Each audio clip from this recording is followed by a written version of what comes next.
Hello students, I am अनुपम और आज का टॉपिक है डायमेंशनल एनालिसिस। इससे पहले भी मैंने पीछे के टॉपिक्स कवर किए हैं।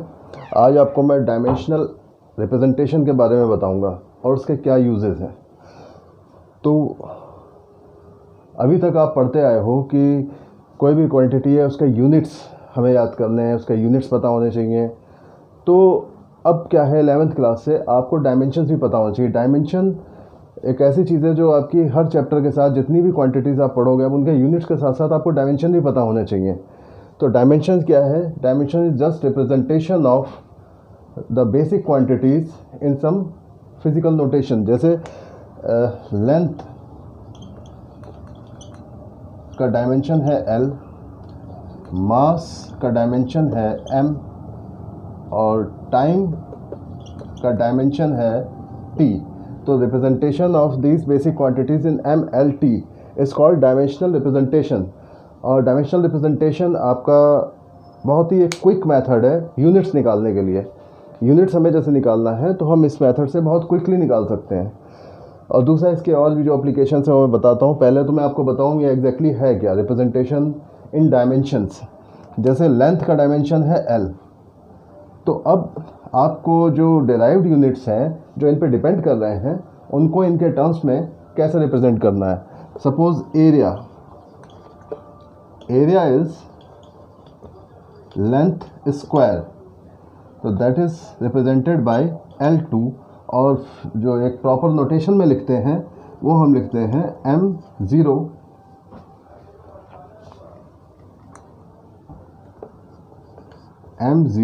L2 T0।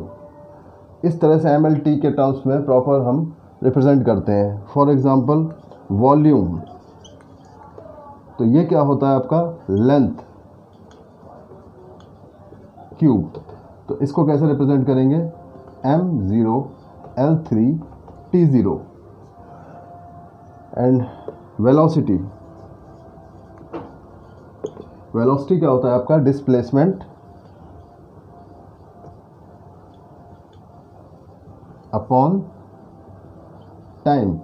तो डिस्प्लेसमेंट चूंकि लेंथ है इसलिए इसका डायमेंशन होगा L और टाइम का होगा T।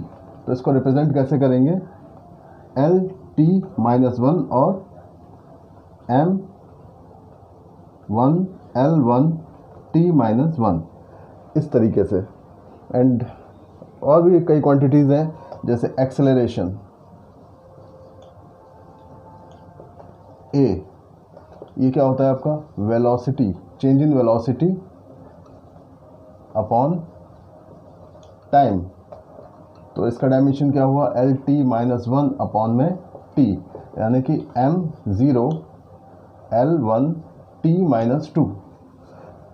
और भी जितनी भी क्वांटिटीज़ हैं आपको सबके डायमेंशन, और इनसे आप बहुत इजीली इनके यूनिट्स भी निकाल सकते हो साथ के साथ। जैसे L स्क्वायर तो मीटर स्क्वायर, आपको पता है कि एरिया का यूनिट मीटर स्क्वायर होता है। L क्यूब तो आपको पता है वॉल्यूम का यूनिट होता है मीटर क्यूब। वेलोसिटी का है LT-1, सॉरी यहाँ पे M0 है तो यहाँ पे आप इसको मीटर पर सेकंड लिख सकते हो। एक्सेलरेशन का यूनिट आप यहाँ से निकाल लोगे क्या? मीटर पर सेकंड स्क्वायर इज यूनिट। ये इनके यूनिट्स हैं। अगर आपको इस डायमेंशन से यूनिट निकालना है तो वो इस तरीके से निकलता चला जाएगा। तो इसको मैं इस तरीके से ब्रैकेट्स में कर देता हूँ। तो ये इनके रिस्पेक्टिव यूनिट्स हैं। एंड कोई भी क्वांटिटी हम ले सकते हैं, जैसे फोर्स है that is equal to mass into acceleration. तो ये हो गया M1 L1 T-2। और जितनी भी क्वांटिटीज है आपको NCERT में, अगर आपके पास NCERT है तो उसमें बैक पेज पे टेबल मिल जाएगी जिसमें आपको ऑलमोस्ट जितनी भी क्वांटिटीज़ आप पढ़ोगे उसकी सबकी डायमेंशंस होगी। और अदर बुक्स में भी जितनी भी बुक्स हैं उन सब में आपको एक टेबल मिलेगी जिसमें कि बहुत सारे डायमेंशंस होंगे। बट मेरी एडवाइस है कि उनको कुछ तो आपको क्रैम करनी पड़ेंगी ताकि आप उन्हें डायरेक्ट अप्लाई कर सकें। बट आप उनको डिराइव करने की कोशिश कीजिए, उनके फार्मूले से उनको कैसे निकाला जाता है ये देखिए और अपने हाथ से एक बार करने, क्योंकि आप जब तक 12th क्लास तक जब तक नई नई क्वांटिटीज़ पढ़ेंगे तब तक आपको सबकी डायमेंशंस, अभी तक आप 10th क्लास तक तो सिर्फ यूनिट्स पढ़ते थे, अब आपको यूनिट्स के साथ साथ डायमेंशंस भी पढ़नी होंगी। तो अब इनके इसका डायमेंशनल रिप्रेजेंटेशन के एप्लीकेशंस क्या हैं, क्या यूज़ है? क्या सिर्फ यही है कि हम इसके यूनिट्स निकालना है? इसके अलावा भी बहुत से यूज़ हैं, वो मैं आपको बताता हूँ। अब चाहे तो नोट कर लीजिए इसे।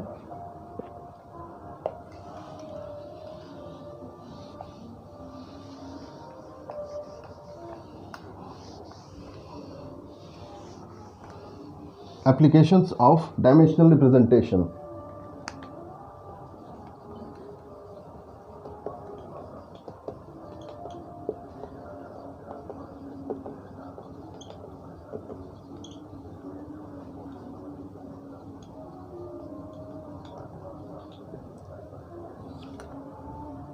तो first application is to check the correctness of a physical equation.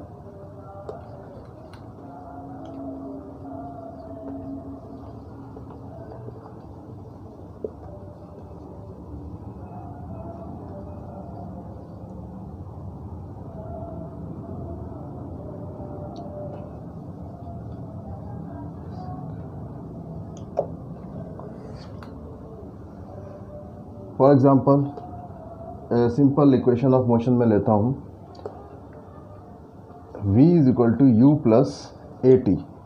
आपको पता है, आपने 9th क्लास में पढ़ी होगी कि this is final velocity, this is initial velocity, A is acceleration and T is time period, T is time.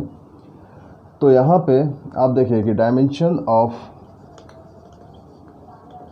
v क्या होगा, L T minus one, dimension of u क्या होगा, एल टी माइनस वन, और dimension of a क्या होगा, L T minus two, and dimension of t is t।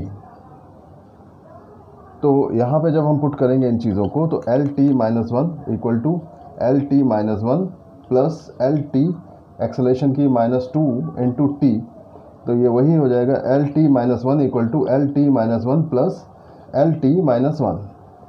अब यहाँ से आप लिख सकते हैं, पूरा आपको लिखना होगा कि as the dimensions of each term on left hand side is equal to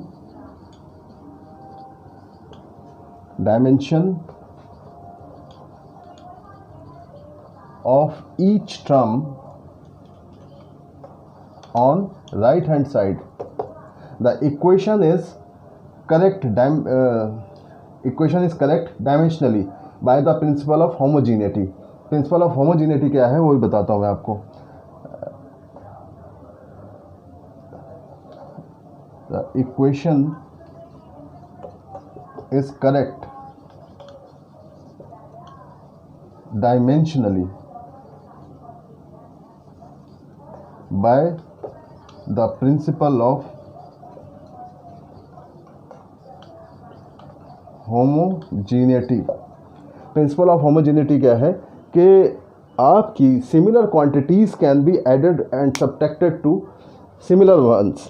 Jin quantities के डायमेंशन सेम है वही एक दूसरे में ऐड या सब्ट्रैक्ट होंगी, अदरवाइज़ नहीं। तो अगर जितने भी टर्म्स हैं आपके, उन सब के डायमेंशंस आपको इंडिविजुअली इक्वल प्रूफ करने होंगे। अब जैसे आप यहाँ पे कहेंगे कि यहाँ तो जी 2i आ रहा है, इनको ऐड कर देंगे तो 2 आएगा। तो कॉन्स्टेंट्स, 2 इज़ ए कॉन्स्टेंट्स के बारे में कोई नोटेशन नहीं होता डायमेंशन में। आपको सिर्फ हर टर्म की डायमेंशन इक्वल है, जितने भी टर्म्स इन्वॉल्व है एडिशन और सब्ट्रैक्शन में, तो हर टर्म की डायमेंशन अगर इक्वल है तो equation is dimensionally correct. Is it okay? एक एग्जांपल और देता हूँ आपको।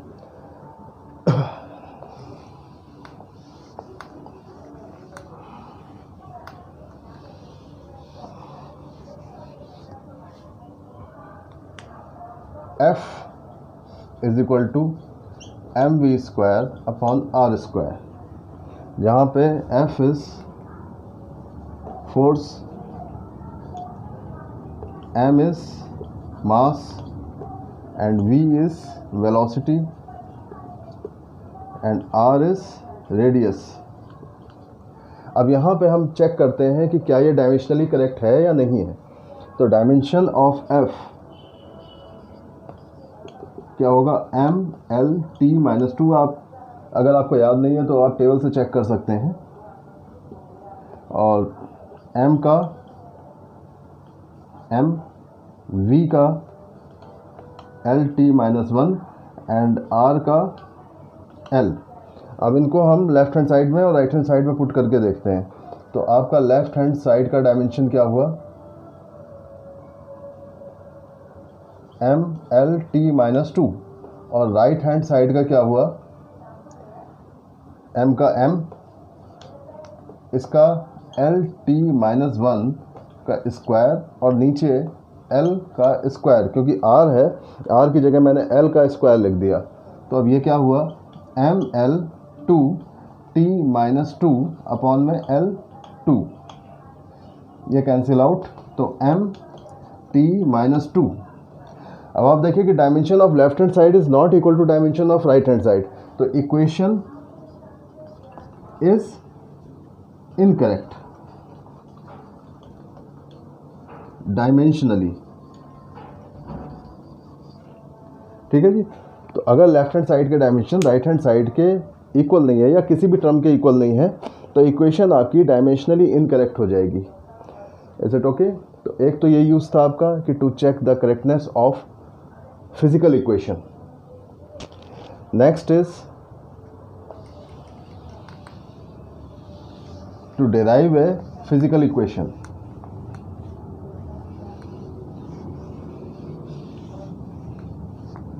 इससे रिलेटेड क्वेश्चंस आपको मिल जाएंगे, बाकी मैं जितने करा सकता हूँ मैं यहाँ करा दूंगा। Second is to derive a physical equation. तो इसके लिए एक बड़ा ही कॉमन सा एग्जांपल जो आपकी एनसीईआरटी में भी है और सारी बुक्स में है और ज़्यादातर स्कूलों में 11th क्लास में 3 नंबर का ये क्वेश्चन आता है। तो ये मोस्ट इम्पॉर्टेंट क्वेश्चन है। देखिएगा कि the time period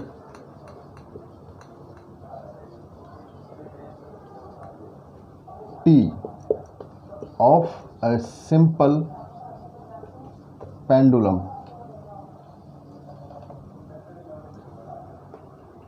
depends on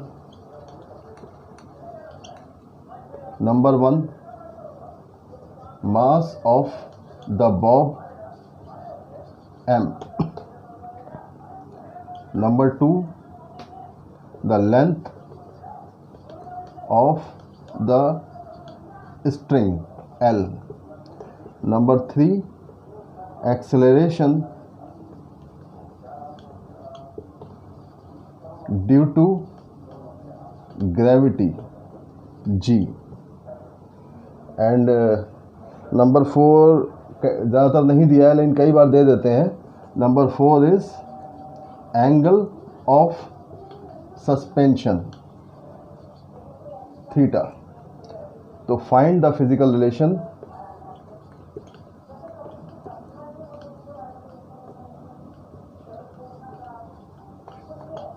for it. अब इसको कैसे करेंगे देख लीजिए, नोट कर लीजिए क्वेश्चन, मैं इसका सॉल्यूशन आपको कराता हूं।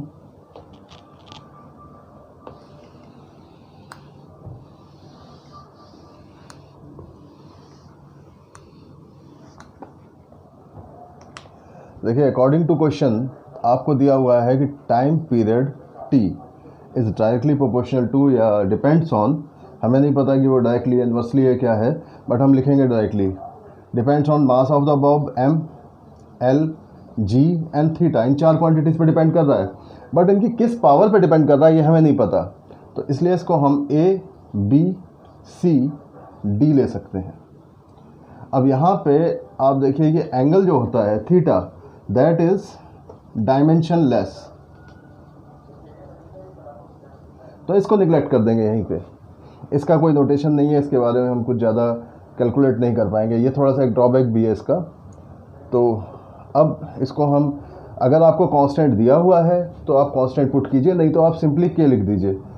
हर क्वेश्चन में आपको कांस्टेंट नहीं दिया होगा, जैसे कि के यहाँ पे 2 पाई दे दिया है, अक्सर दिया होता है, और 2 पाई होता भी है, यहाँ पे के होता है 2 पाई, अलग अलग इक्वेशंस में अलग अलग हो सकता है। तो t इज इक्वल टू के एम ए एल बी जी सी, ये लिख लीजिए आप 1। हमें इसके अकॉर्डिंग्स में निकालना है, हम ए बी सी की वैल्यूज़ निकाल के यहाँ पुट करेंगे तो ये हो जाएगा। अब देखिए डायमेंशन दोनों तरफ के हम लिख देते हैं, कंपेयरिंग द डायमेंशंस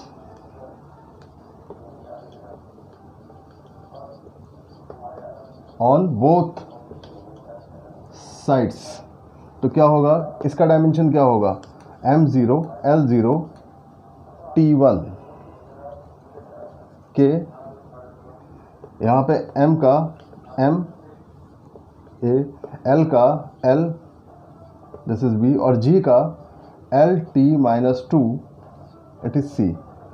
अब यहाँ लिखेंगे हम m0 l0 t1, m का डायमेंशन वही a, यहाँ पे l दोनों जगह पे है, यहाँ पे, तो आप लिखेंगे इसको b प्लस c, और t का माइनस 2c। ठीक है जी। अब दोनों तरफ m, l और t के डायमेंशंस कंपेयर कर दीजिए। तो यहाँ पे a तो आपका सीधे सीधे 0 आ गया, अगर हम m के डायमेंशन कंपेयर करें।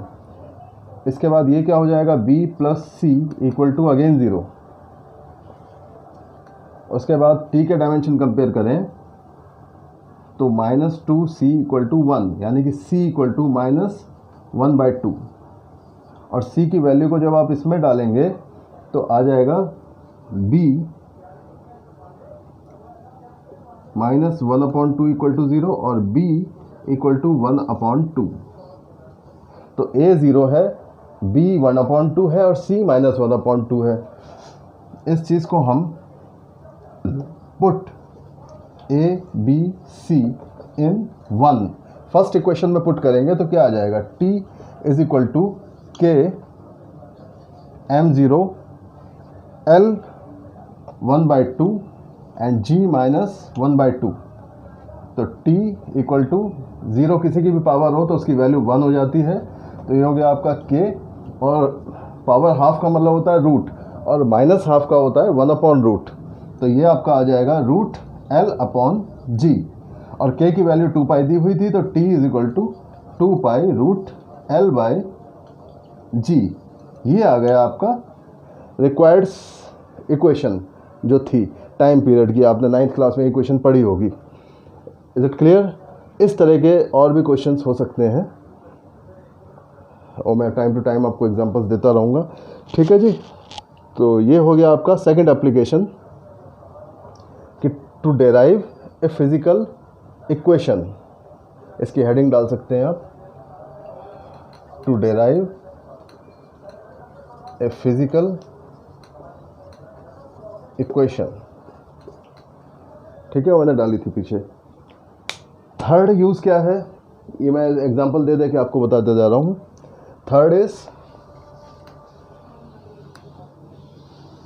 मैंने आपको शुरू में, अगर आपने मेजरमेंट का फर्स्ट लेक्चर देखा हो मेरा, तो मैंने आपको बताया था कि किस तरह से हम कन्वर्ट करते हैं, थर्ड डायमेंशनली कन्वर्जन, कि convert one system of unit into another dimensions की हेल्प से।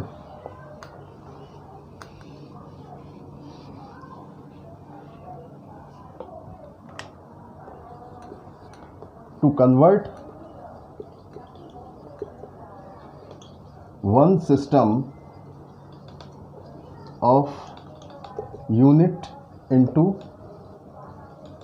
अनदर। ठीक है जी। कैसे करेंगे, इसका एक एग्जांपल देता हूं मैं। मैंने आपको बताया था शुरू में कि हमें मेजरमेंट के लिए दो क्वांटिटीज़ होती हैं, हमारे दो चीज़ें होती हैं हमारे पास, n1 u1 is equal to n2 u2। n is numerical value, u is unit of a particular system. तो एक सिस्टम की न्यूमेरिकल वैल्यू और यूनिट को दूसरे में जब कन्वर्ट करेंगे तो उसकी न्यूमेरिकल वैल्यू भी चेंज होगी यूनिट के साथ साथ।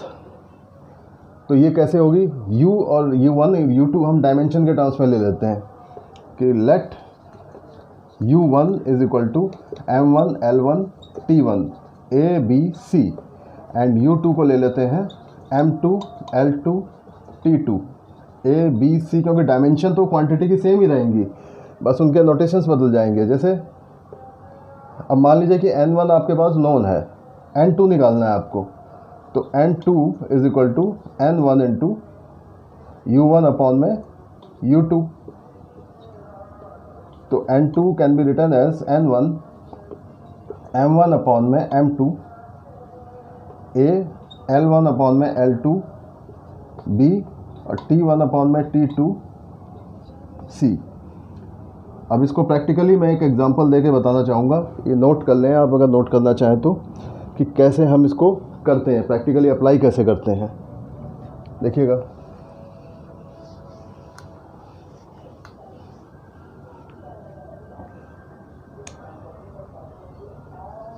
क्वेश्चन क्या है कि कन्वर्ट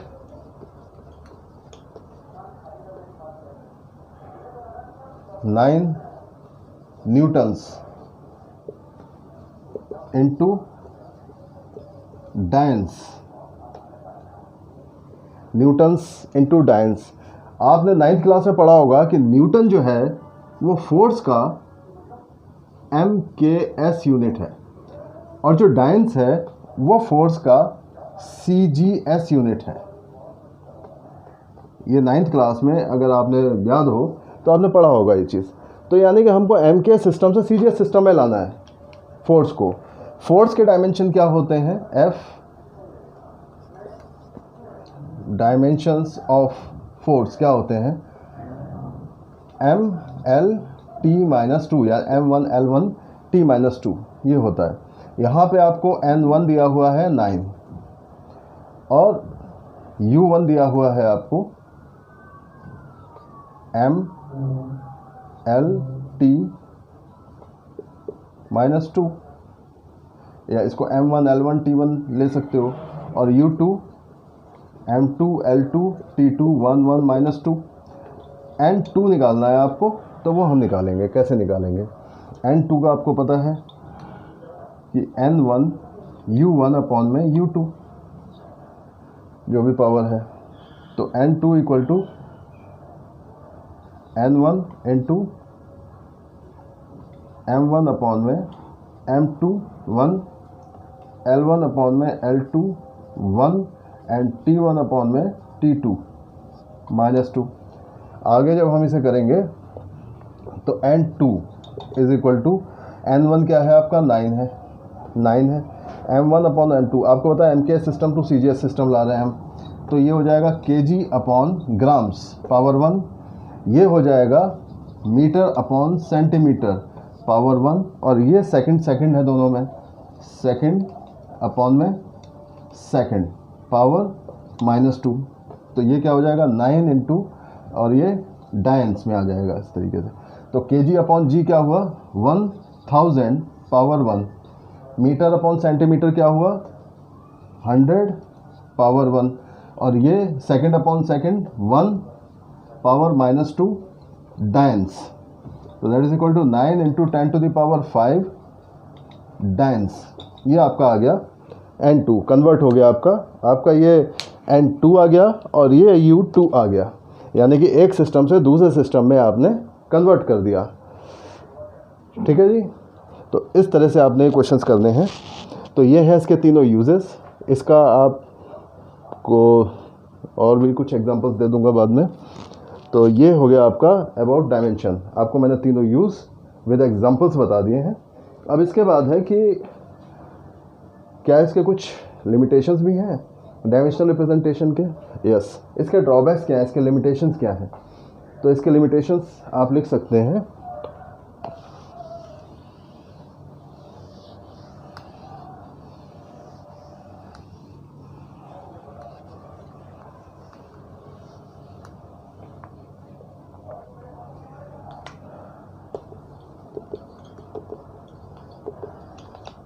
इसके लिमिटेशंस क्या हैं। एक तो पहला लिमिटेशन, जैसा कि आपने एक एग्जांपल में भी देखा था कि does not give information about constants 2, 3, 4 इनके बारे में कोई इन्फॉर्मेशन नहीं देता। Second is does not give information about trigonometric functions.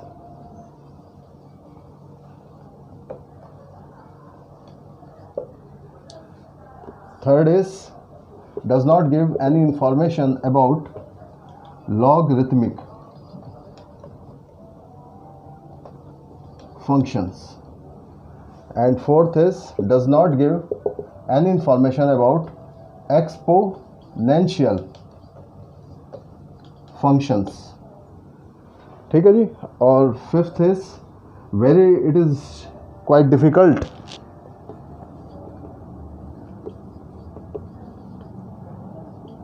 to find dimensions of quantity depends on depending on